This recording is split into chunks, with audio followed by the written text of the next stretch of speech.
हमारे बेटी का भी यही कहना है कि लड़का सरकारी नौकरी हो या ना हो, कमाता हो या ना कमाता हो, कम ही कमाता हो, लेकिन उसके घर में जो बाइक हो उसका माइलेज अधिक होना चाहिए। अगर माइलेज अधिक रहेगा तो मेरा गुजारा बढ़िया से रह जाएगा। अब उन्हीं के बगल में उनका चाचा रहते हैं, वो भी कोई कम कंजूस नहीं है। 1 लीटर पेट्रोल डालेंगे और गाड़ी को डगराते गाड़ी पे बैठ जाएंगे और पैर से धक्का देना चालू कर देंगे। धक्का देते देते वहाँ पे जाएंगे जहाँ पे ढलान है, ढलान पे जाएंगे और उसके बाद से गाड़ी चालू करेंगे। कोई पूछता है कि भाई गाड़ी रहते हुए आप पैर से ठेल के लेके क्यों जा रहे हो? वो बोलते हैं कि भाई मैं देश को बचा रहा हूँ। लोग पूछे कि आप देश को कैसे बचा रहे हो? उसने बोला कि पेट्रोल का बचत करना यानी कि देश को बचाना। आदमी ने बोला कि ठीक है, आप लगता है कि आपको देश बचाने से पूरा देश बच जाएगा। और रास्ते में उनको अगर कहीं ब्रेकर मिल जाए तो ब्रेकर पे गाड़ी स्लो करते हैं, ना ब्रेक लेते हैं ना क्लच लेते हैं। उनको ये लगता है कि अगर क्लच लूँगा तो गाड़ी में पेट्रोल ज़्यादा खर्च होगा। अगर कहीं अचानक सिग्नल पे चले जाते हैं तो वो तो बेचारा इतना परेशान हो जाते हैं, कुछ दूर पहले ही गाड़ी बंद कर देते हैं। गाड़ी बंद करके पैर से ठेलते ठेलते धीरे धीरे लेके जाएंगे। और जब तक सिग्नल क्लियर नहीं होगा तब तक वो गाड़ी को स्टार्ट नहीं करेंगे। भले 2 किलोमीटर 3 किलोमीटर चलना पड़े, लेकिन पैर से ही ठेल के लेके जाएंगे। उनको ये लगेगा कि लोग समझेंगे कि ट्रैफिक है। अब एक दिन क्या हुआ कि चाचा का लड़का का शादी करना था, लड़की वाले उनके दरवाजे पे आ गए और बैठाका हो गया।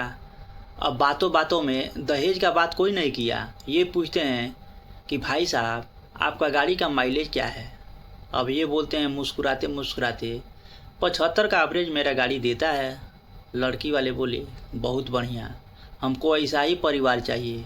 लड़की वाला यही बोलते हैं कि हमारे घर का यही उद्देश्य है, हम अपने लड़की का शादी जिस घर में करेंगे उस घर में गाड़ी का माइलेज 70 से 80 तक होना चाहिए।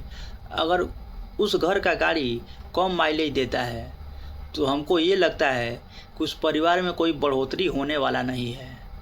लड़का जीवन भर पेट्रोल ही भरवाते रह जाएगा, विकास क्या करेगा? खाक। लड़की के पिता बोले कि हमारे लड़की का भी यही कहना है कि लड़के के पास सरकारी नौकरी हो या ना हो उससे कोई मतलब नहीं है।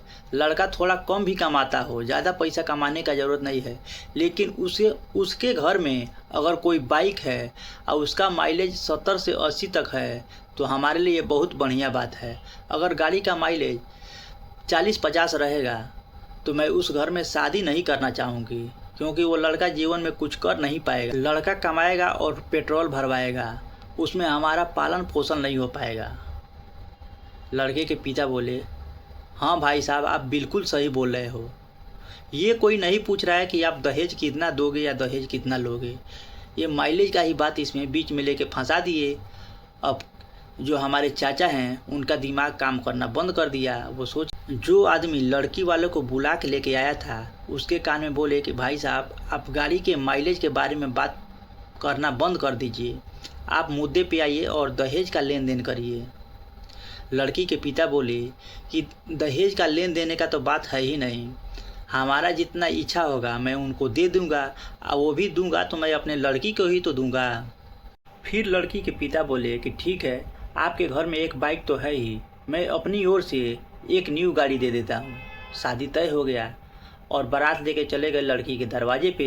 जब बारात लड़की के दरवाजे पे जाता है तो एक आदमी दूल्हे के कान में बोलता है कि भाई तुम्हारे शादी में न्यू गाड़ी का बात हुआ था, लेकिन कोई आदमी बोल रहा है कि सेकेंड हैंड बाइक दे रहे हैं। अब ये बात लड़का सुनते ही अपने पिता को बुलवाया और बोला कि आप तो बोले थे कि न्यू गाड़ी मिलेगा, लेकिन यहाँ सुन रहा हूँ कि सेकेंड हैंड बाइक देने का बात चल रहा है। लड़के के पिता लड़की की पिता से बात करने लगे कि आप तो बोले थे कि न्यू गाड़ी देने के लिए और आप पुरानी गाड़ी दे रहे हैं। लड़की के पिता बोले कि आप घबराइए मत, मैं नया का बात किया था लेकिन बजट नहीं हो पाया। मैं आपको पुराना गाड़ी दे देता हूँ, उसका भी माइलेज बढ़िया है, आप चलाइए 1-2 साल तक चलाइए। मेरा लड़का का शादी होगा उसमें जब मैं न्यू गाड़ी लूँगा तो वही गाड़ी उठा के मैं आपको दे दूँगा।